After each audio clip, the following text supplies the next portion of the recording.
Bonjour, bien-aimés dans le Seigneur. Vraiment, c'est encore une joie pour moi de partager ce moment avec tous ceux qui vont écouter cet audio. C'est vrai qu'aujourd'hui, nous avons encore à cœur de faire cet audio au lieu de faire une vidéo pour casser aussi ce système, ce culte de l'homme où beaucoup aiment nous voir au lieu d'écouter. Notre Seigneur Yahushua dit à notre frère Thomas, dans le livre de Johanna, il dit « Heureux celui qui croit sans avoir vu ». Nous bénissons notre Seigneur qui nous donne cette opportunité aujourd'hui de parler encore de lui. C'est une grâce de parler de lui. Et vraiment, parce que nous avons à cœur de combattre et de ne pas lâcher dans ce combat. Que le Seigneur Yahushua soit vraiment béni ce matin. Nous sommes le mardi et nous sommes le matin après notre prière matinale. Vraiment, nous avons reçu une bonne parole qui est une bonne nouvelle pour nous et nous tenons à partager cette bonne nouvelle. Vous le savez que le Seigneur nous a recommandé dans le livre de Marcos, si nous lisons au chapitre 16, et qui est le dernier chapitre de ce livre, au verset 15, il dit « Allez et prêchez ou annoncer la bonne nouvelle à toutes les nations. » Nous parlons quand nous avons de bonnes nouvelles à annoncer. C'est vrai que ce que nous appelons bonne nouvelle, l'évangile du royaume, l'évangile de notre Seigneur Yahushua, peut être aussi pour certains une mauvaise nouvelle. Mais pour nous, c'est une bonne nouvelle. D'abord, la bonne nouvelle que nous rendons grâce à notre Seigneur Yahushua, c'est qu'il nous donne encore un autre temps de repos. Que nous sommes en train de parler, nous sommes en repos pendant encore un mois. Vous allez vous reposer encore dans la méditation et dans la prière. Vous savez, il y a beaucoup de gens quand on leur dit, frère, prie, médite, vis la course de ce monde même. Le monde va tellement vite. Les gens vous disent que nous n'avons pas le temps. Voilà que le Seigneur, aujourd'hui, il nous accorde encore ce temps. Un mois de confinement. Pendant ce un mois de confinement, le Seigneur Yahushua veut encore qu'on puisse encore se rapprocher encore de lui, se poser de bonnes questions. C'est pour ça que ce matin, vraiment, j'ai encore à cœur de partager quelque chose, de mettre ça carrément en audio. Et ceux qui aiment la parole seront vraiment à l'écoute de ce que le Seigneur veut nous dire encore aujourd'hui. Et quand nous prenons le livre de 2 Rois, il y a quelque chose qui est dans le livre de 2 Rois, au chapitre 6, 2 Rois, chapitre 6, vraiment je bénis le Seigneur pour cette pensée, ce que je reçois dans mon cœur.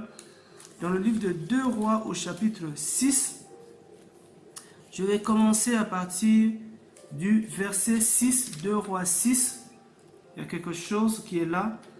Le roi de Syrie était en guerre avec Israël. Le roi de Syrie était en guerre avec Israël. Et dans un conseil qu'il tint avec ses serviteurs, il dit, mon camp sera dans un tel lieu. Il dit, mon camp sera dans un tel lieu. Et l'homme d'Élohim envoya dire au roi d'Israël, garde-toi de passer dans ces lieux, car les Syriens y descendent.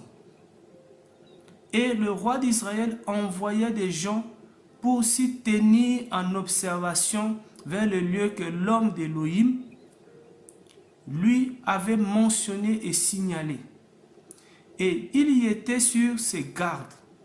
Et cela n'arriva pas seulement une fois, ni deux fois.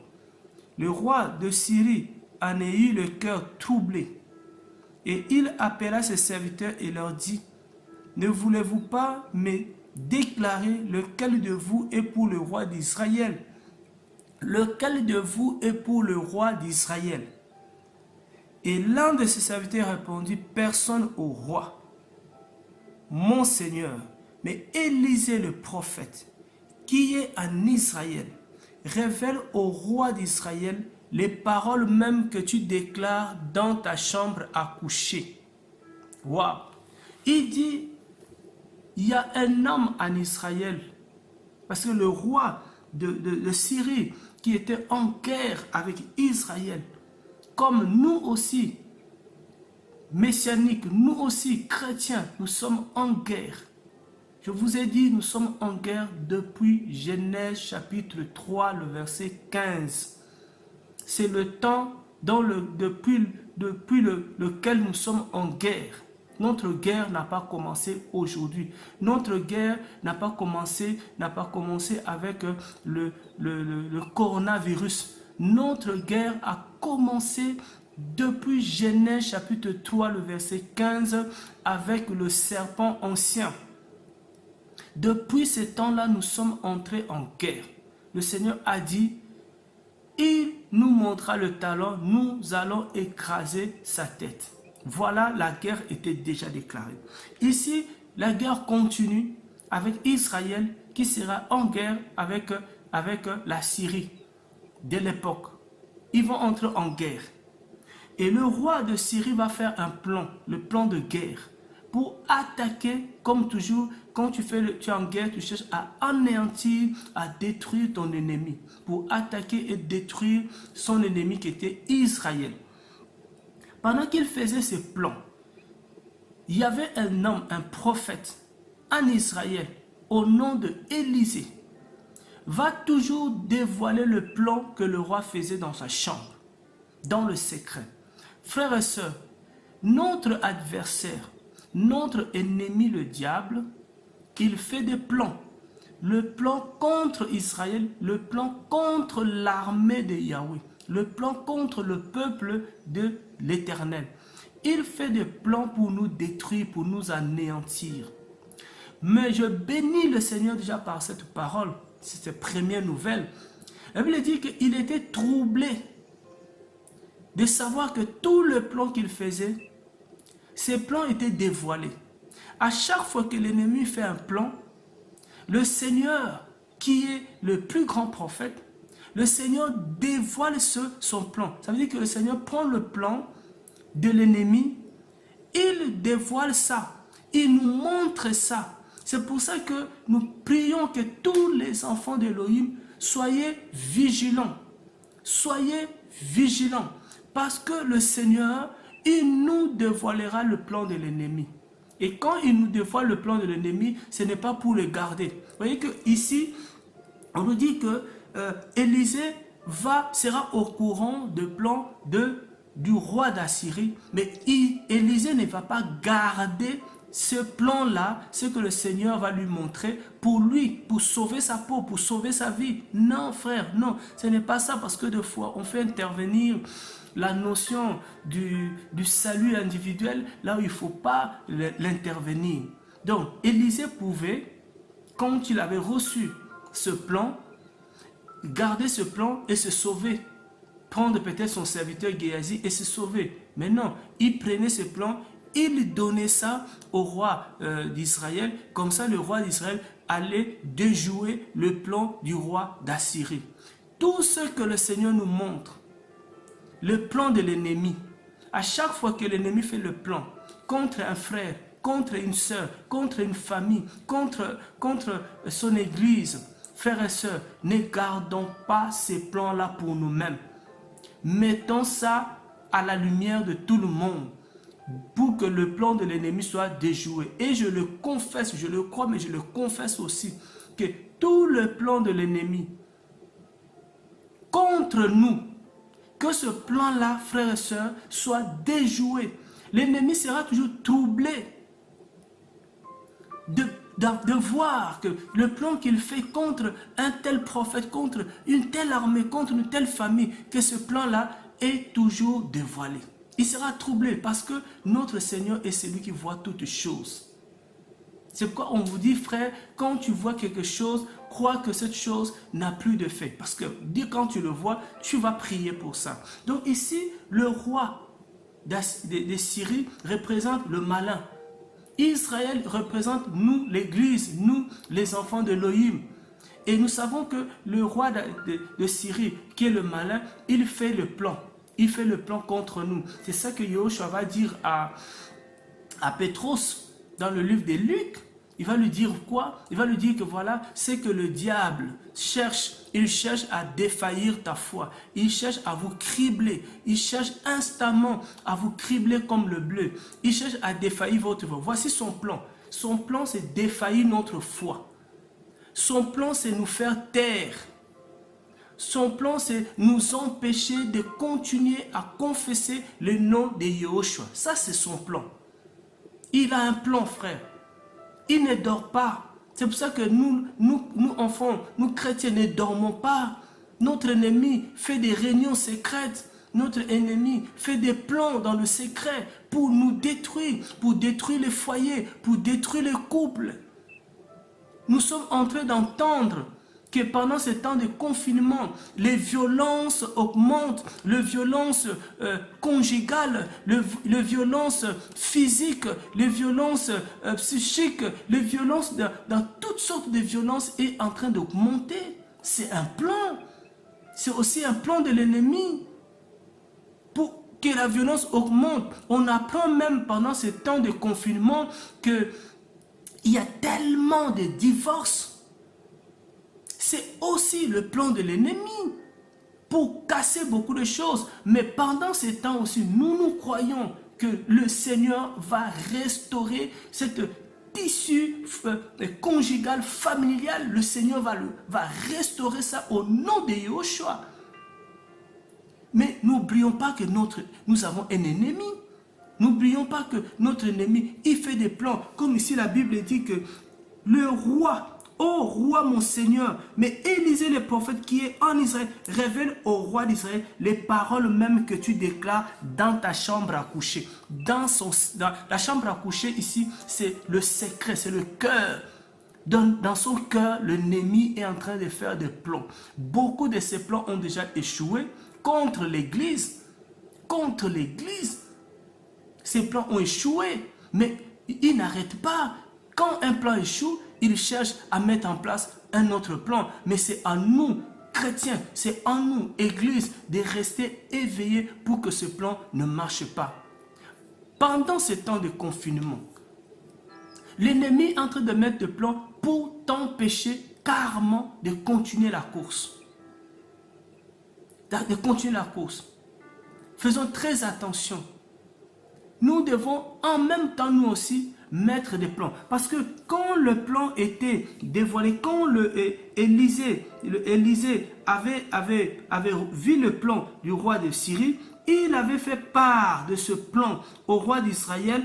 Qu'est-ce que le roi d'Israël avait fait? Le roi d'Israël ne prenait pas l'information et gardait l'information, mais le roi d'Israël mettait un contre-plan. Il faut pendant ce temps, frères et sœurs, que nous puissions mettre un autre plan. Un autre plan pour contrecarrer le plan que l'ennemi a mis en place pour défaillir la foi des enfants d'Élohim. Faisons très attention. La Bible nous dit encore, frères et sœurs, que si nous ne nous relâchons pas, nous monsonnerons au temps convenable. C'est écrit dans le livre de Galates. Il ne faut pas relâcher pendant ce temps. Au contraire, profitons encore de ce temps. Prenons plus de temps qu'on n'avait pas avant avec le Seigneur, dans la prière, dans la méditation de la parole, dans les choses, dans l'édification mutuelle. Prenons ce temps, frères et sœurs. Prenons ce temps. Le Seigneur n'a pas changé. Le Seigneur est le même hier, aujourd'hui et éternellement. Ce que nous vivons maintenant, ceux qui nous ont précédés l'ont vécu aussi. Ils ont vécu le temps de confinement aussi. L'église primitive a connu aussi ce problème. Mais l'église primitive trouvait toujours des solutions, trouvait toujours des contre-plans, trouvait toujours des stratégies pour continuer à prier, à communier. Ce n'est pas la première fois que l'église puisse connaître le confinement. On nous dit que voilà, il y aura peut-être des confinements à partir du 11 mai, mais tout ce qui est rassemblement, ça va commencer à partir de quand? On ne sait pas. Mais frère, s'il n'y a pas de plan, s'il n'y a pas de stratégie pour contrecarrer le plan de l'ennemi, comment nous allons faire? Ne dormons pas comme dorment ceux de ce monde. Ne laissons pas l'ennemi faire ses plans et sans contrecarrer. Il a dans son cœur un plan, l'ennemi, le roi de Syrie, contre Israël, contre nous. Mais nous aussi, quand le Seigneur nous dévoile ce plan, nous devons mettre en place un autre plan pour contrecarrer ce plan. Il sera toujours troublé. Le diable sera toujours troublé de voir que son plan n'a pas marché. Ce qu'ils ont fait cette nuit pour nous détruire aujourd'hui, ce plan a déjà échoué. Parce que le Seigneur a révélé ce plan à ses serviteurs, a révélé ce plan à ses prophètes. Les prophètes sont là pour voir aussi, dénoncer le plan de l'ennemi. Voilà encore un autre message ce matin. Les prophètes, nous sommes là pour dévoiler le plan de l'ennemi. Oh, que le Seigneur Yahushua soit béni.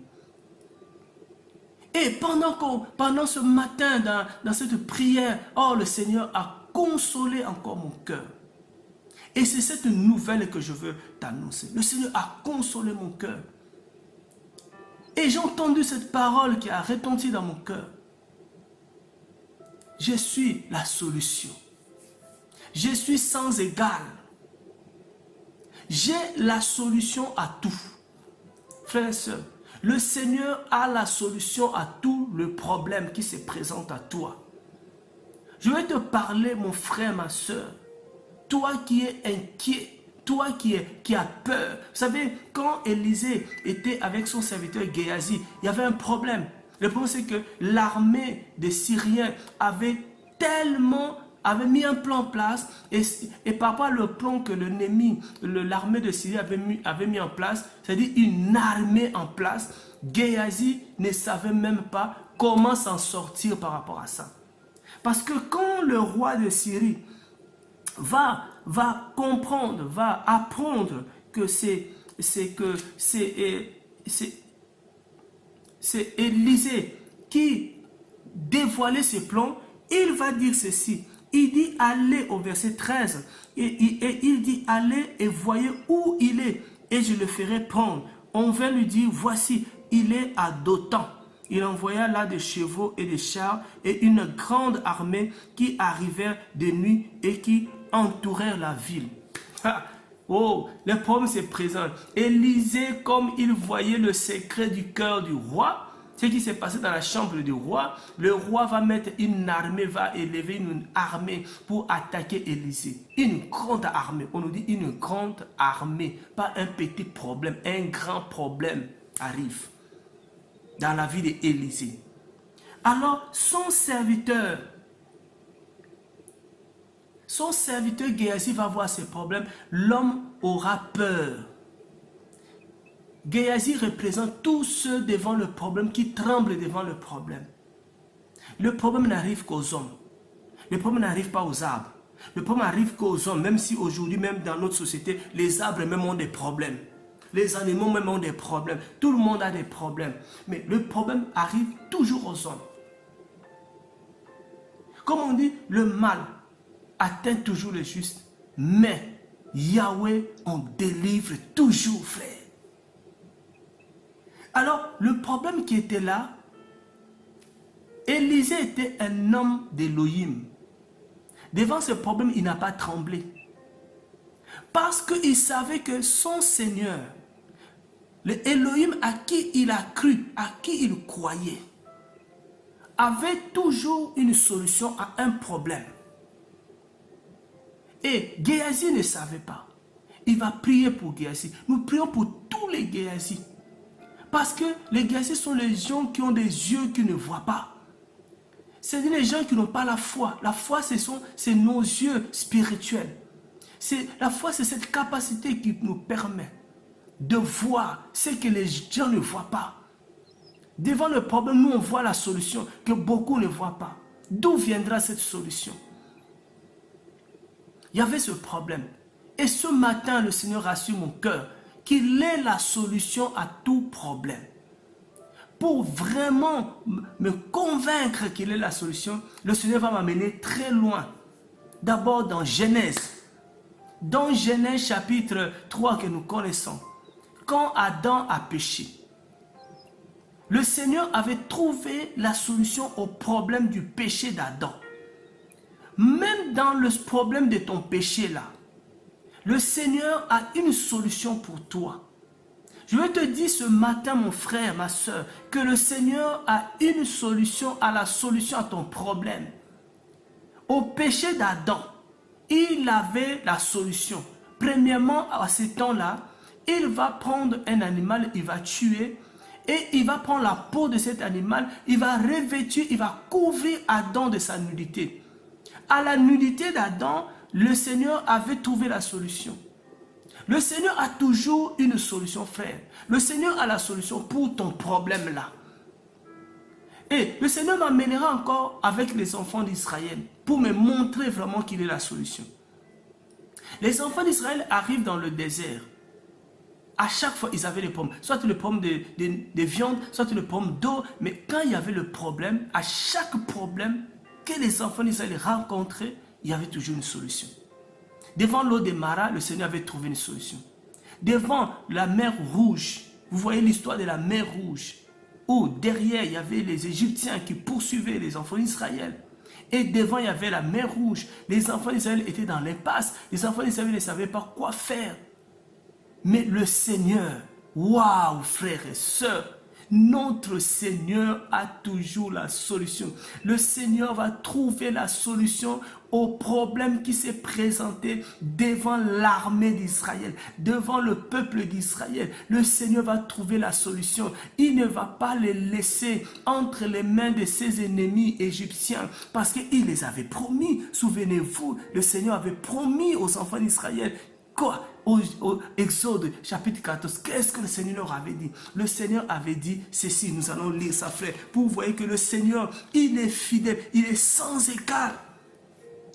Il est sans égal, il est fidèle. Oh papa, alléluia.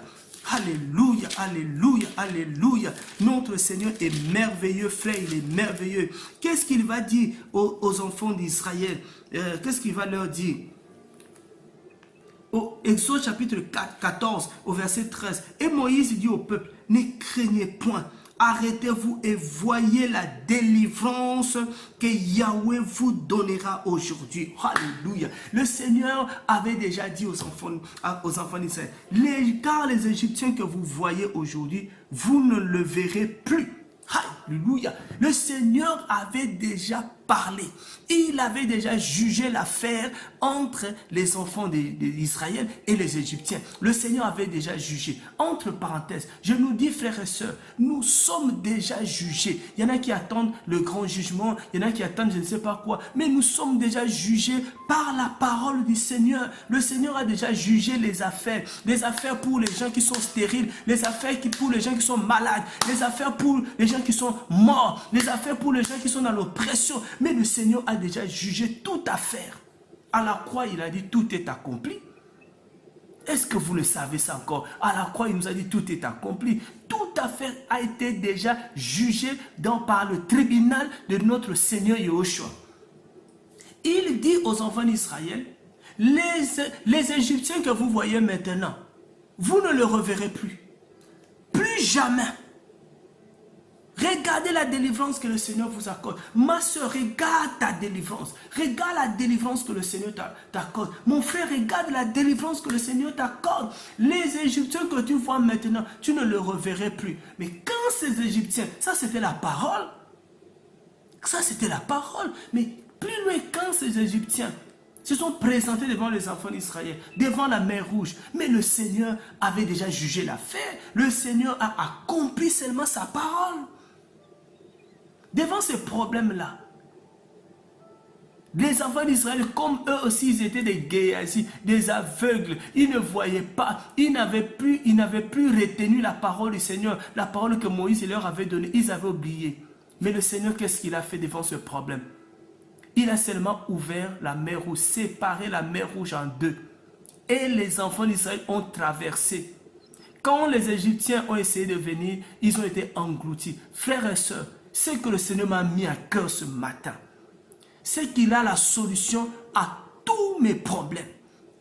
Il a la solution aux problèmes qui se présenteront devant la porte de ma maison. Qu'il a la solution devant le problème qui vont se présenter à toi. Si tu crois, tu verras la gloire du Seigneur. Le Seigneur a la solution. Les problèmes qui sont présentés à Élisée, où le Seigneur avait la solution. Ce matin, c'est la bonne nouvelle. Le Seigneur nous dit, allez annoncer la bonne nouvelle. C'est pour ça que, frères et sœurs, nous venons vous annoncer cette bonne nouvelle. Que même dans ces problèmes de Covid-19, le Seigneur a la solution. Par rapport à ton travail, je sais que beaucoup sont maintenant très inquiets par rapport à leur avenir. Très inquiets par rapport à leur avenir. Mais je vais te dire ce matin que le Seigneur sait toutes choses. Le Seigneur a la solution pour ton avenir. Il a la solution. Ne crains pas. Moïse dit aux enfants, ne craignez pas. Regardez la délivrance que Yahweh vous accorde aujourd'hui. Tout concourt au bien de ceux qui aiment le Seigneur. Ne crains pas mon frère, ne crains pas ma soeur. Le Seigneur a la solution. Comme il a dit à Marthe, comme il a dit à Myriam, il a dit, si tu crois, tu verras ma gloire. Nous croyons seulement à la parole du Seigneur. Le Seigneur, notre Elohim, le Elohim vivant, il est sans égal, frère. Il est sans égal. Il est sans égal. Je vais vous partager ça ce matin. Que c'est que le Seigneur nous dit dans le secret qu'on ne peut pas le garder pour nous seuls. Ça sera égoïste. De partager cette bonne nouvelle à tous les enfants d'Élohim. Le plan de l'ennemi, ce plan ont déjà échoué. Ces plans ont déjà échoué. Que le Seigneur soit béni. Que le Seigneur soit glorifié. Que le Seigneur vous fortifie encore. Je pense et je le crois que cette parole va encore fortifier les vrais enfants d'Élohim. Ceux qui étaient abattus, ceux qui étaient désespérés, ceux qui étaient envahis par l'ennemi, entourés par l'armée de Syrie. Ils étaient entourés. Ils ne savaient pas comment ils allaient s'en sortir. Ils ne savaient pas comment ils allaient faire. Ils étaient entourés. Frère, même quand on est siégé par l'ennemi, le Seigneur a toujours la solution pour nous. Alléluia. Le Seigneur Yahushua est la solution. Le Yahushua a la solution à ton problème. Soyez bénis, que le Seigneur nous garde, que le Seigneur nous bénisse. Nous bénissons le Seigneur. Ô Père de gloire, que le Seigneur vraiment, que nous ayons des témoignages et des témoignages combien le Seigneur a donné la solution à tes craintes. Le Seigneur a donné la solution.